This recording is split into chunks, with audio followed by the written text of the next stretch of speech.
seeing this data is priceless. So it's like if you're launching a product, maybe you just even like launch a 10 unit sale just so you can see this data. So at the end of the day, it's more or less looking past the data to see what is missing within the market. And that's kind of the art that you were describing. I think that art will never go away because our needs and just society in general is always going to evolve. And I think betting on that is way better than betting on the science. Hey everyone, just finished up this call with my student Mitchell. We were talking about Amazon FBA, where we think it's going, what the future of it is, how we're both attacking it and approaching Amazon. Mitchell started a YouTube channel. It's my favorite thing in the world when, a student of mine, friend of mine, anyone, which is more like a friend now than anything. So if you want more of that, like real down to earth, no salesy type YouTube channel around business and documenting the journey, go check out Mitchell's YouTube channel. There'll be a link in the description. He also posted this video. But anyway, let's jump into the call. All right, we're here with Mitchell. What's going on, buddy? Nothing much, just a nice morning. How are you? I'm doing very well. So we've been talking for a little while now. One of my favorite students to work with because he always challenges my perspective on certain things, and he has a unique view on what Amazon was in the past, what it is right now, and then where it's going. So before we get into all that sounds great, but can you just introduce yourself and let me know or let everyone else know where you're coming from, what you used to do, how you got to where you are now? Sure thing. So my name is Mitchell McCauley. I worked at a previous Amazon agency, and now I'm kind of focusing on my own products. I used to be a Amazon like retail arbitrager. Then I hopped in the private label area, and then I finally saw like some actual success. And yeah, then I kind of was focusing more and more. Found Paul Savage, and then now I'm kind of reallocating to focusing on the client and just having a completely different view on product-based business. So what do you mean by focusing on the client? Sure. So I think client is specific to the definition of the term. So customer is like a single transaction. A client is a multi-transaction person that you're doing business with. Mm-hmm. And looking at e-commerce in that way, it's like, what are the incremental products? What are the incremental value adds I can offer to that person? And being someone who's like dealing with people who have products and brands all day, it's like, I see these successful people and they understand the customer better than their competition in general. And that's kind of been the main thing that I see, which leads to success long term. So I know you're working on a couple of different projects right now. What's currently like the model that you're using to make money with e-commerce? And then like, how are you pivoting based on the changes that you've just recommended? Yeah, 100%. I think Etsy and Pinterest and influencers in general, they do a great job of showing them, like, or I guess their audience, what they are doing and like what they need to achieve. And you can be that audience and see exactly, well, they're kind of like makeshifting this one thing and it doesn't do the job. And like, I could create a product that achieves that one thing, or maybe people are just looking for a higher quality product within that niche. Maybe a pencil bag, and maybe people are looking for a specific type of material for that pencil bag. And on Etsy, there's definitely someone who's probably selling like a leather pencil pouch, and you could maybe sell that pencil pouch on Amazon and have like a higher quality, higher margin product. And not only that, your cost to acquire the customer is going to be a lot, or I guess the same as everyone else's, but you're able to absorb that cost easier and more efficiently just because you have a higher cost. So like using smaller niche companies that care about quality and not just care about like most sales and highest margin on a specific platform. Yep. Those are kind of like the soul of the market and kind of the enthusiasts that ideally, if we could have this everywhere, this is how we would want it designed. That's kind of where you get your influence from. How important do you think like the product is in that situation? Or should you find the person first, or the market first, the product first, and then go figure out what to do with those things? Like, how do you view that aspect of like, I'm the new like person, I'm watching this video. What do I do? Like, do I go find like a product first, or what do I do? I think when you're starting off, you have to really define your goal. So if you want to build a brand, then it would be focusing on the customer. If you want to build like a successful e-commerce account, then it would be focusing on the product. I think the product is the most efficient way to compete against your competitors when you're small, because you can reallocate very fast. So it's like when you're looking at a big conglomerate of a company, like they have multiple employees, they have an operations person, etc. So like on a chessboard, they have so many different pieces that they have to move. Whereas it's just one piece, and you can move like you're like the queen. You can move around as whatever you'd like. So you can define a market and really cater towards those needs, and you'll be able to find a profit. the new Amazon metrics also really help with that. So like the product opportunity explorer is like a really good value add, is seeing like, okay, is this price dependent, or is price a big factor, a small factor, is quality the factor here? So there's Amazon's giving away more and more information, and you still do need like Helium 10, but I would say overall the end goal is to focus on the opportunity itself, because opportunity is your main vehicle to success, and you can only be as big as that single opportunity. I like how eloquently you always put everything. I appreciate it. So in picking that, Yeah. right, it's like, okay, we're operating from the understanding that like people know what they're going to do. How do Yes. you think you find that thing? I think a lot of people get stuck there of like, okay, that's great. Like I can Mm. apply all the stuff I've learned once I have the thing. But how do Yep. I get the thing? Like that was like the annoying thing for me for a long time. Yes. Yes. And if you don't know, feel free to just bounce some ideas off me because I still think it's a bit of a half magic, half science. Yeah, no, it's definitely an art and a science. I think, and maybe this is kind of interdependence, but the product, what is the end goal? It's to like convince the person behind the screen that your product is for them. I have this thing where it's like, what is profit? The consequence of a profitable transaction. What is a profitable transaction? An exchange where both parties feel like they are receiving value. What is value relative to the person's problems, needs, and wants? So if you can really understand, now I think just focusing on the product, the best product is understanding the customer. But I don't think it's the same way that brands view the customer as far as like a single product views the needs of the customer. So do you think people should use like a traditional product research tool, or do you think they should think a little bit deeper in being like, what are some areas that I would Yeah. be excited to build something in that I might be knowledgeable in? Does Yeah. that play any role at all? I would say ideally both. And like if you're a boxer, there's been so many different types of products out there that were like, oh, let's achieve this goal of like practicing your reflexes, practicing, Mm-hmm. your 1-2. But I think there's so much past that. And it only you can only see it if that is you. And or you're like truly understanding like what is that person trying to achieve. So I think you have to use a mixture of both. But if you want to get extraordinary results, you can't do what ordinary people are doing. And I guess the ordinary standard is to go on Helium 10, put in these variables, and then see what comes out and figure it out. And it's like there's way more to that. Yeah. There's Yeah. people who are passionate about skin, and it's like, well, all these water-based lotions, Mm-hmm. they're not very good for you. Try out this honey-based lotion, blah blah blah. And it's like, That's born from having the problem yourself, exactly, recognizing it, coming up with a exactly, solution. exactly. Okay. I like that. I think a hybrid mix of both is good too. And then Yeah. let's get down to like thoughts on FBA in general and like how that model has existed. Whereas it like if we were having this conversation in 2018, I would Mhm. have been like, yeah, use Jungle Scout Yep. and like find a product that sells this many units and like has this many reviews and like it's got to have this margin. And it was very just like product margin, Yeah. boom, China sourced. It was like Yep. step by step, but now it's this like art's been introduced. It's like, oh, we're brand building. Like we're Yep. we're making companies now. It's like it's not just this side hustle anymore. It's like, oh, now your aim is to make a huge company, ideally. What what are your thoughts on that? Where like how do you see the evolution of Amazon? Because I know that's one of your favorite things to talk about is like where we're 100%. going. You know, Amazon is like trying their best to even make this change themselves. They're integrating the brand story model, What and changed? like from switching to more of like a product based focus to a brand focused. So it's like there's the brand story module that you can see in some different products, and then there's the A plus content.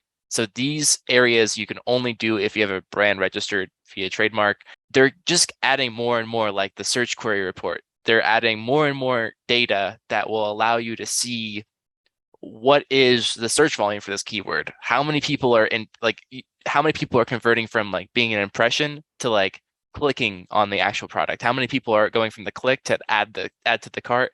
How many people are adding to the cart and then making the purchase? seeing this data is priceless. So it's like if you're launching a product, maybe you just even like launch a 10 unit sale just so you can see this data. So as soon as this product gets indexed for certain keywords, now you can see like, oh, for all those keywords, what is the data behind this? And I'm sure that Amazon's main goal is just to bring as much data available so people can find every single niche possible and capitalize on it. At the end of the day, it's more or less looking past the data to see what is missing within the market. And that's kind of the art that you were describing. I think that art will never go away because our needs and just society in general is always going to evolve. And I think betting on that is way better than betting on the science. If you see an opportunity, someone else is going to see an opportunity too, as far as like, oh, blah, blah, blah, shelf, tray, whatever. And it's like, as soon as you launch that product, you're solely competing on price. And that was kind of the main thing that I was realizing with retail arbitrage is like your only factor is the price that you're acquiring it for, which is honestly maybe not your main advantage because I didn't have a lot of capital at the time. And people can just drop price and then what are you going to do? So when you're competing purely based upon product, you have to do some more like competitive ways of how you like target on Amazon. You're probably going to do some more aggressive advertising and making sure that you capitalize that market very well. But needless to say, I do think at the end of the day, it's like once you can kind of see past that, as far as the data wise, it's like you can create a relationship rather than a transaction. Do you think that it's our job as the entrepreneur to kind of connect the dots? Because all of those metrics are just numbers and literally zeros and ones. And then it's like Yeah. the art and the magic is like, how do you interpret all of this? And then like, how do I create a better understanding of the infrastructure of my business so that I can better serve the end client, as you would say? Yeah. Yeah. I think it's reliant on your goals. So I think a lot of people come into e-commerce saying like, I want to make 10,000 a month by working 4 hours a Right. week. Mhm. And so but I think the way to sustainably do that is to probably work a large amount of hours to start off and create that moat that no one else is really on. We're seeing the niching down of everything. So Nike was for athletes, then it went to Gymshark, and now it's from power lifters to bodybuilders. Like they all have different aesthetics that they're going for, and those different brands resonate with those aesthetics. So like we're gonna even see this with tennis, like recreational tennis players, table tennis players. It's going to be like, oh, we have this brand new paddle. We have this brand new paddle like set. We have this, and it's just going to be another level of like we have custom shoes, we have custom wrist wraps, we have so I think with competition, you're going to be forced to innovate. And so it's not like technically a decision because over time, when you just compete on a single product, some supplier in China, if it's successful enough, is going to take that product, give more value at less of a price, and copy that same utility or value add that you're originally doing. So it's like you kind of have to see beyond that a bit. And I mean, you can compete with that in different ways.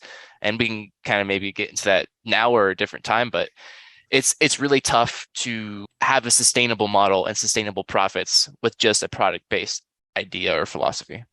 I think the only way to compete that, right? Because say you innovate your product. Oh, it's vastly better. It's half the weight and it's twice as Yep. strong. Someone, even, unless you have incredibly good IP, is going to make that same change now. They're like, oh, that's Exactly. the direction of the market.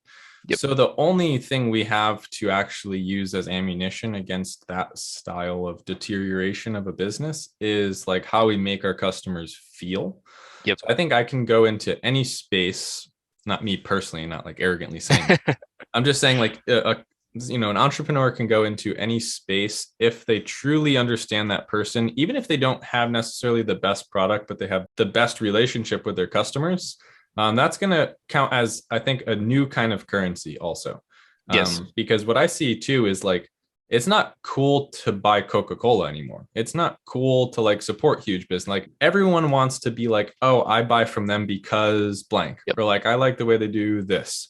So I think that's part of the thing that is really hard for people to wrap their heads around is just like, well, how do you come up with the thing that is the relationship builder? I think that's the wrong way of looking at it, right? Because it's like, you'll never know what that thing is. It's more Yep. just like, how do you build a relationship with a human being, right? Like we Yeah. that's Yeah. the root of it, right? It's Yes. like, well, you ask questions about them. You figure out what their interests are, what they 100%. like, what they do for fun. Do you focus on things like that? Or am I just like some crazy mystic over here? Well, that's like where Amazon's going. Amazon only has so much traffic, and the main goal that Amazon's trying to do is like give you incentive and discounts to bring outside traffic to Amazon.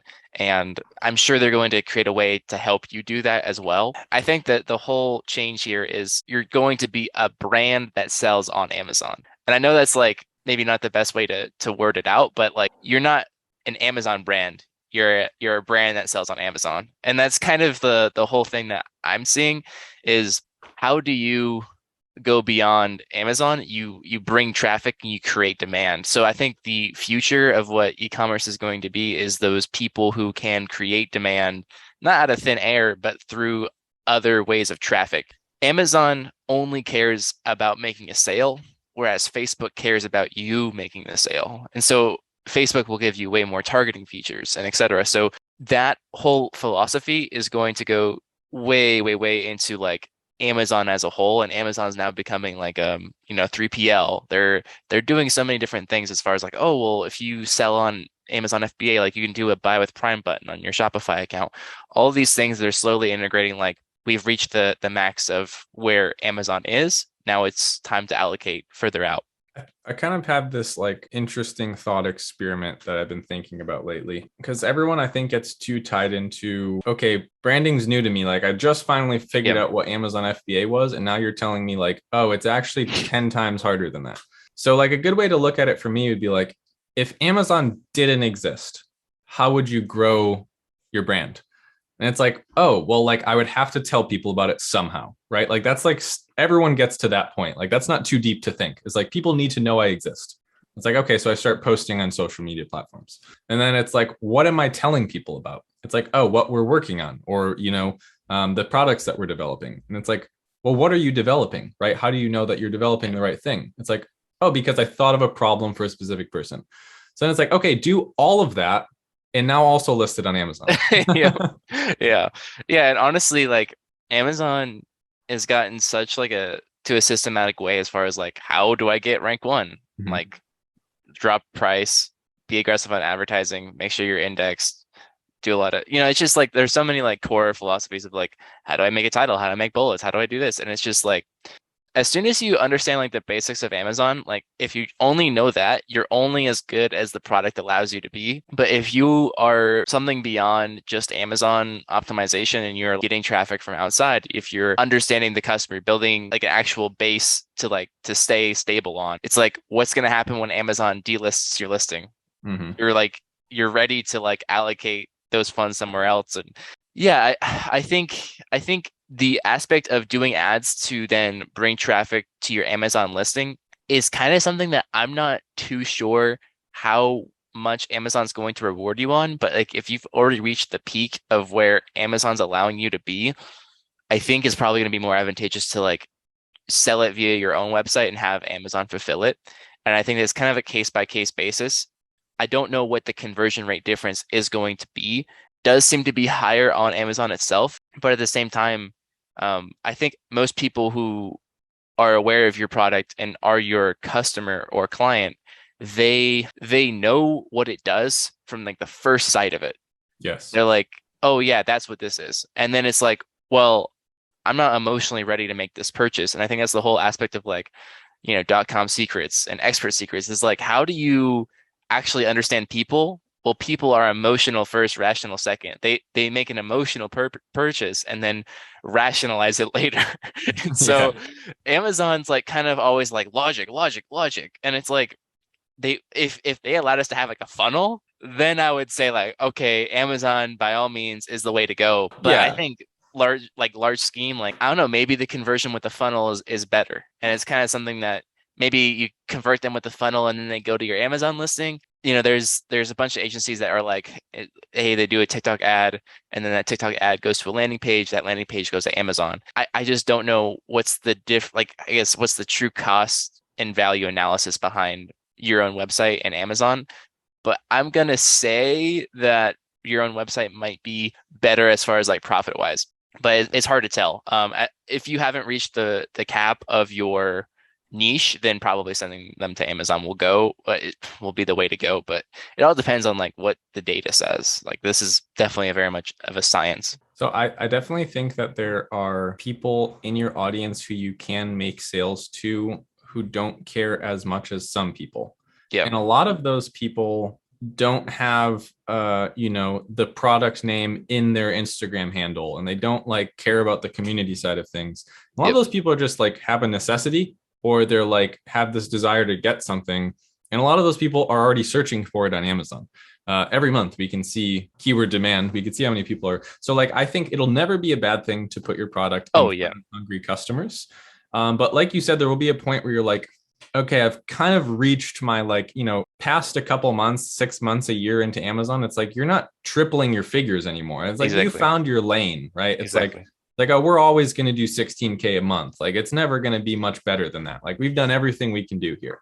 Yep. So then it's like, okay, if you want to keep growing on Amazon, it's like, oh, introduce another like product for this customer. But if you want to keep growing, it doesn't mean like just because you maxed out on Amazon at 16K, you can't go to 60 if you introduce Facebook ads to a Exactly. website to this, and like you leverage all of that growth on Amazon and then push it further. Because everyone says like, what is it, Amazon's got 50% of e-commerce, so it's like, okay, do you want 16 grand or do you want 32 grand a month? It's like, in that, by that logic, right now you're never going to reach full potential there, but you can keep trying. And I think it's undervalued, so lots to think about. This is usually how our calls go, by the way. It's just Yeah. big theoretical things that somehow give us motivation to work a little bit harder. Yeah.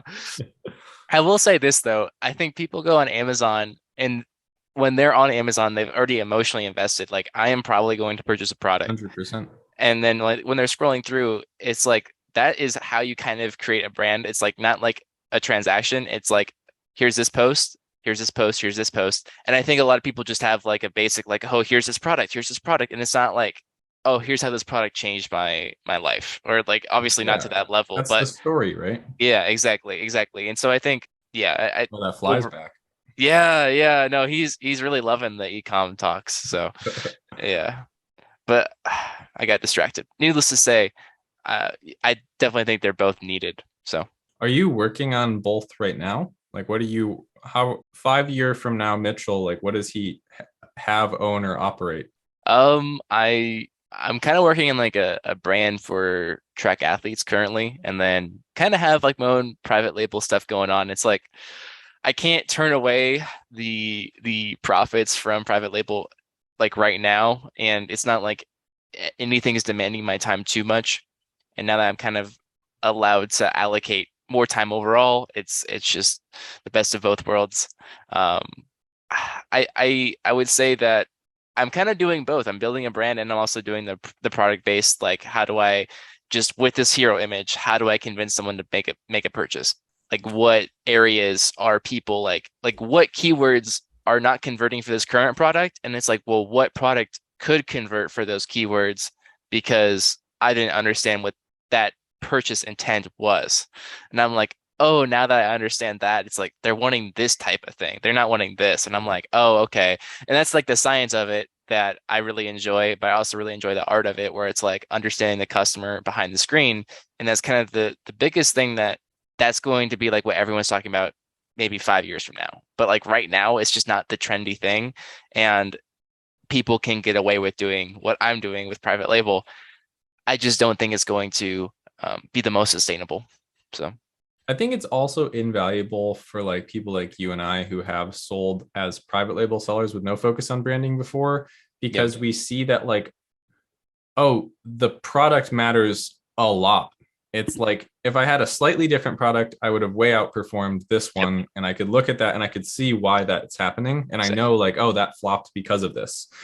So then taking all of that and going into branding, it's like now you have like this idea of how to optimize what we're showing them and the problem that we're solving, and then add on all of the like outside like storytelling, relationship building, more customer focused, building, that side of things, instead of just being like, oh, it's all new, it's all. So like, do you think people should start in like private label and then move to branding, or do you think they should just jump the gun and go right for like, if I know I want to be an entrepreneur in 5 years. I want to make this business. Should I just do that? If you have the idea for your brand, then execute on the brand. If you have no idea where to start, I would say the incremental cost of starting a brand versus a product, very different. And I would say it's person by person basis. I think understanding Amazon is kind of something that not a lot of brand owners do. And it's like brand story module, A plus module, SEO, ads. I would kind of just focus on that briefly because Amazon is probably one of the most simple platforms to learn e-commerce on as far as like the science of it. Totally. They even have like all these courses for absolutely free. And like they just kind of like get looked over from every seller. I think, you can purchase however many courses you'd like, but like nothing beats like creating your first ad campaign. Like there's just some things Yeah, that I love that. you just can't do without doing it. Mhm. And seeing like, oh, here's my targeting methods. I'm doing this broad match, and this broad match is leading to extra high A cost because it's getting this target, and I'm selling an 8-inch thing, and it's not. This is 12-inch keyword, and I'm like, oh, okay, let me negate that, and like looking at your like just your ad platform every day, because I think in order to really create a brand, yes, you can do the organic way, but it's really tough to do the organic way. You have to like understand like the algorithm that you're on, like TikTok, for example. And I have some friends who like really understood it, did a lot of action and got there like to 1 million views. But even then it's like, okay, now you have 1 million views. What now? Like, how do you convert those Right. people? And it's like, oh yeah, I need to focus on converting those impressions. And then there's just so much more. Whereas like just understanding Amazon, like now you have the fundamentals to be like, ah, yes, now I see why people and like why Mitchell and Paul are saying this needs to happen. And I think there's just some lessons that you kind of have to learn. I can preach it as much as you'd like, and you can like understand it logically, but it's not like concrete until like you really see it, until like that one Chinese supplier comes in and you're like, And just ah, wrecks yeah, you. yeah, So yeah, I completely relate to what you just said about like you have to feel it. I could yep, say it all you want. It's not going to mean anything because that happened to me, right? Because I heard about funnels and branding mm, like a year into selling on Amazon. So this was 2018, 29. It's like people are like branding, like a few individuals were like, no, branding's where everything's going 5 years from now. Now we're 5 years from now. They were right. But yep, it's like if I had listened then, I might have been at my 5 year goal now versus like I had to feel some pain of like, oh, a lot of your products are going to get price ward down to garbage profit margins. yep, And then it's like that hurts. So it's like, oh, it does matter. And it's like now I get it. The reality was from 2013 to 2017, they probably felt that pain. And that's why in yep, 2018, they were like, oh, you have to do this. So I can only imagine what we'll be saying matters in 5 years, mm, because it's like, hindsight's always 2020, where it's like, oh, instead of just branding, I should have been focusing on like this and this. Yeah, I don't know. Maybe it's just like if humans could get better at learning from other people's experiences. I think that's a load of crap, personally. That's my philosophy. Like, I don't think anyone learns from anyone else's mistakes. It's like you could hear about someone doing something bad and then like you do it. So I don't know. I think you can guide your direction based upon what other people are saying, but you don't like really learn the reasoning for that direction because you haven't faced that yourself. That's my take. So Yeah. someone can listen to this and be like, yes, branding is where it's at. And they can like kind of like dictate like, okay, yes, these are the things that I need to do. But even then, it's like those people who are really branding focused, and I think this is kind of like the whole irony of like, here's the answer is product development. The answering is marketing. The answer is branding. And it's like, No, it's a dichotomy. It's a little bit exactly, of everything, and sometimes it's more of this thing, and at other times it's less of it. And it's like, exactly. yeah, But maybe 5 years from now, the whole thing is like creating an opportunity that doesn't like stop. Maybe that's what it is. It's like you scale off of other opportunities and branch them in. And I'm sure that's maybe like the long-term goal of both of us is like scaling up this single opportunity. But I think right now, like branding is the level 10 opportunity as long as you're picking the right niche. how are you doing on time? You good to keep going? Yeah, of course. Cool. because I wanted to speak to that aspect a little bit. Like, okay, we say 5 years from now. Yeah. Let's have some accountability right here. Yeah, okay, okay. Because I want to look back on this in 5 years, Yeah. which I probably won't do because that's a weird thing to do, is like randomly watch an old video. But um, someone will watch it and maybe they'll comment. If you're watching this in 2028, Mm. comment right now and ask if we achieved these things. What do you Yeah. want to like build in 5 years? At least what is like your anchor in the universe that you're gonna like put down and pull towards that thing, if you're not at that exact thing. And let's do it this way. So arbitrary goal caused by the thing that created the monetary value of that goal, and then like how you're going to use what you've built for the next 5 years. Does that make sense? Yes. Yes. Okay. I think And personally I'll answer as well. yeah, yeah. Okay, sure. The the next 5 years, 5 years from now, I think would be dramatically influenced by just helping out other people. That's kind of, and I know it's like a very broad term, but it's like I want to pragmatically say like I increased the less fear-driven world by 5% or whatever, 0.05%. It's like, oh yes, I like made people feel comfortable with like their own food supply or whatever.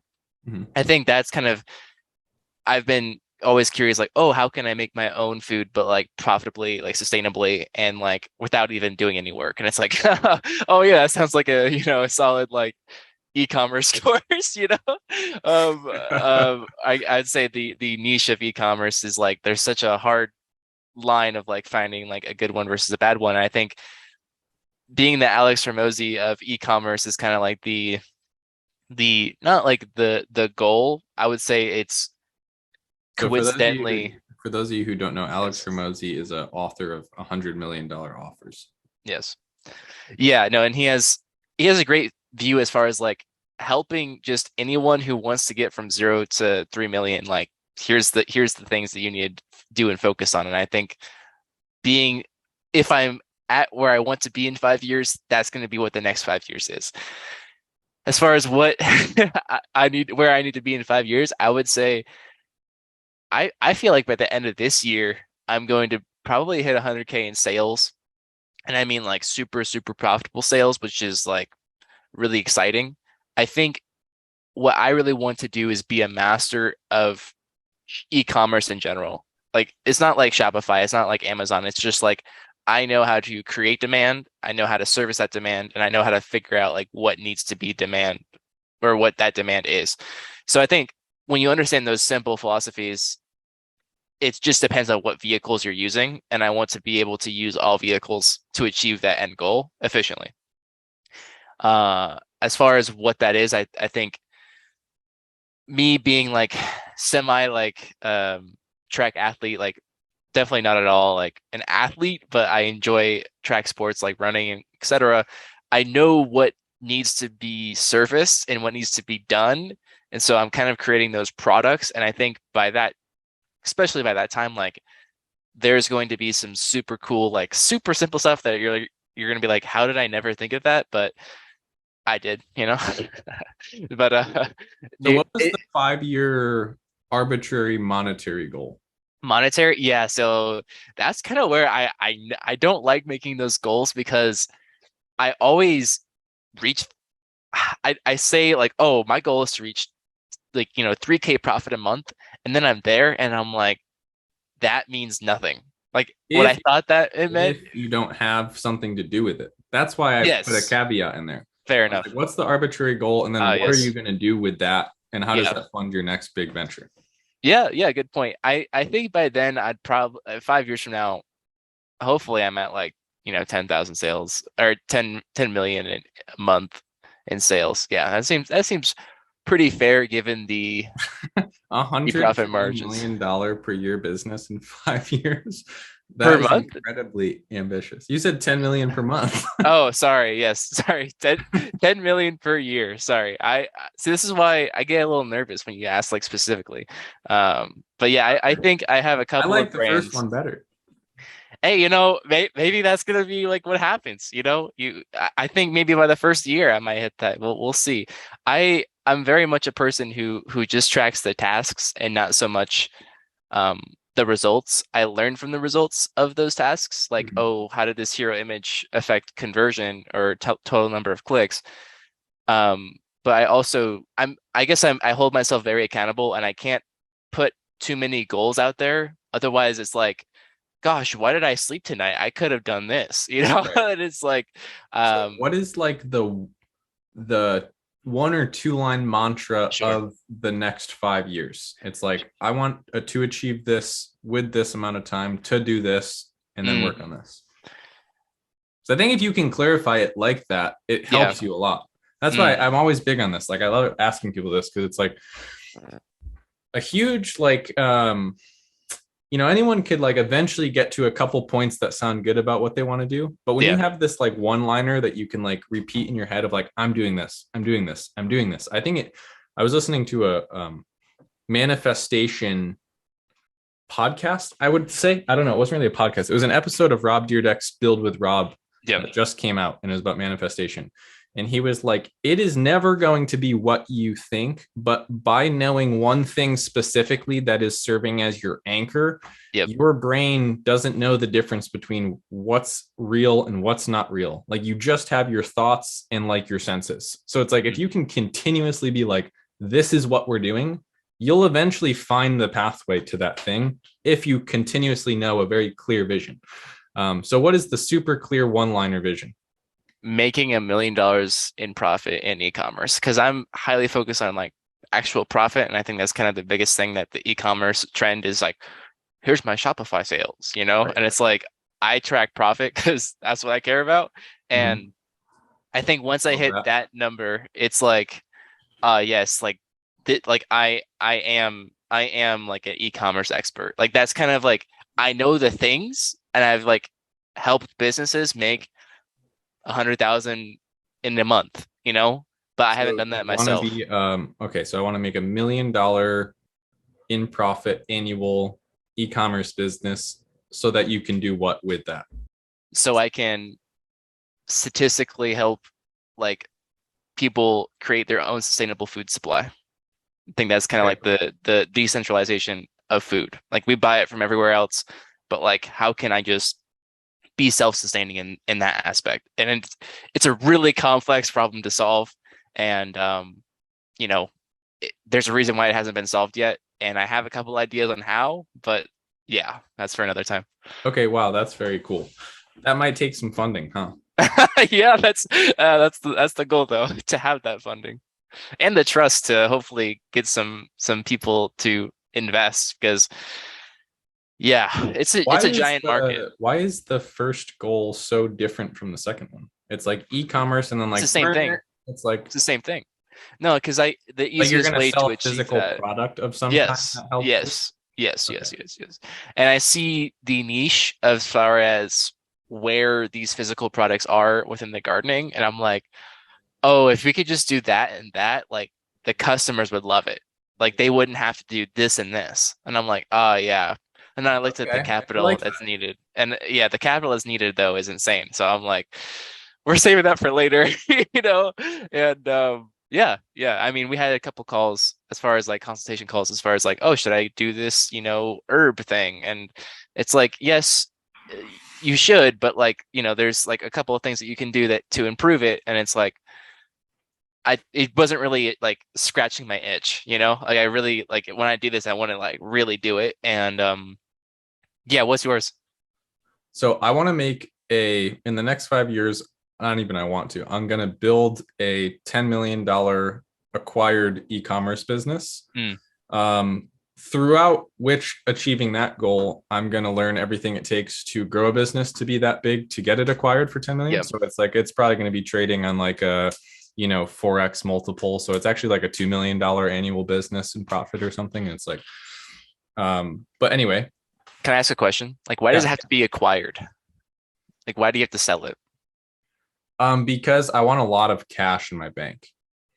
Mm.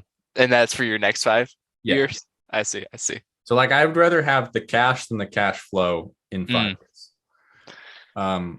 So I want money to be able to invest in other companies Yeah. in early stages where they're Hmm. still developing the idea for the business and they're starting to think about how they're going to approach markets and stuff. So I basically want to be like a co-creator investor, where it's Yep. like I'm taking a chunk of a business to bring the market or the product to market, find product market fit, develop packaging, figure out like do huge market research, and like that's my thing, right? It's just like kind of like make my marbles in e-commerce to a some accolade that I can refer to of like I can help you grow because I've been there and I've done this and I grew this company this big. And the only caveat on this that I think might change is like I might do it twice actually. Mm. I think it would be more valuable almost to like have grown multiple e-commerce businesses to acquisition. And the acquisition part is important because that's the goal of the investing too. Is like I want to invest in e-commerce product-based companies that grow to X amount of dollars and then get acquired by bigger product-based companies for 50 million, 100 million, etc. That's kind of my big play. It's like I don't like operating businesses, and I know Yep. that. Like the day-to-day grind of like task management and doing things and like hiring these things and like that stuff's kind of boring to me, but the vision and the where should we focus energy on, the what's important, the who's our customer, that's really fun to me. So I just want to be able to work on that for 20 years. And then 20-year goal would probably be to if I had like 250 million in assets, I think I'd be happy to retire at 44, 43. Yeah, yeah. When we're 44 or 43, we'll have to hit up redo this one. I guess so. When you're doing that opportunity, though, it doesn't seem very capital intensive. Doing the opportunity, what do you mean? As far as like when you're helping people go from 0 to 2 million, it doesn't seem like a very capital intensive Yeah, I don't want to go to 2 million though.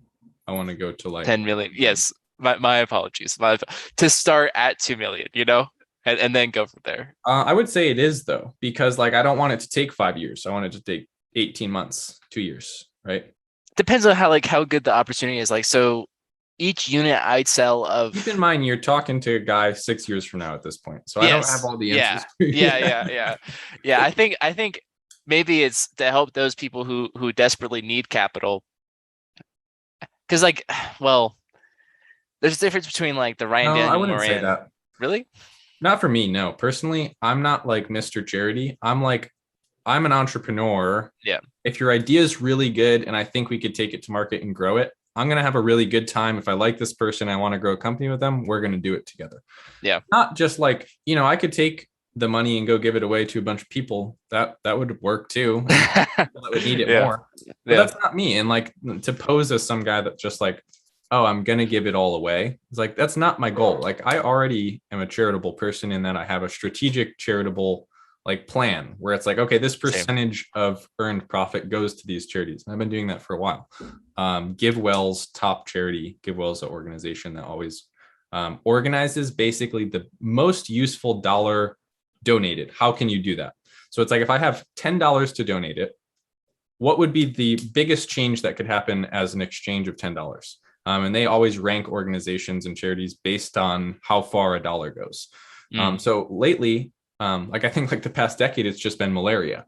It's like if you can literally every $3,000 donated saves a life. It's cut and dry like that.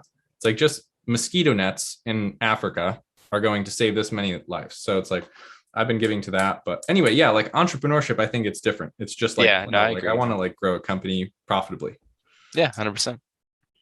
All right, man. Well, this has been like a really good talk. I don't even know how long it is. I forgot to start a timer, but hopefully everyone enjoys it. If anyone's Yeah. still listening right now, I've already said this at the beginning in my intro by this point, but go watch Mitchell's YouTube channel. He's documenting his journey of growing, like you said, $1 million e-commerce company. Yes, sir. And what is your kind of upload schedule? What can people expect from you, and like what kind of content are they going to get over the? Oh, oh.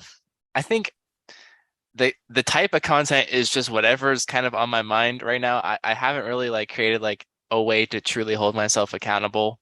I'm just kind of doing this out of like, hey, it incrementally takes 30 minutes of my day, and it's a way for me to journal and like reallocate and reflect, map, adapt, and attack. So that's kind of my saying. And it's kind of like a personal log and a short value snippet, sometimes a longer value snippet, as far as what's going on in my mind and like how that can be adapted and I guess shifted into a personal philosophy and how that could be of service with what I'm experiencing. So Amazing.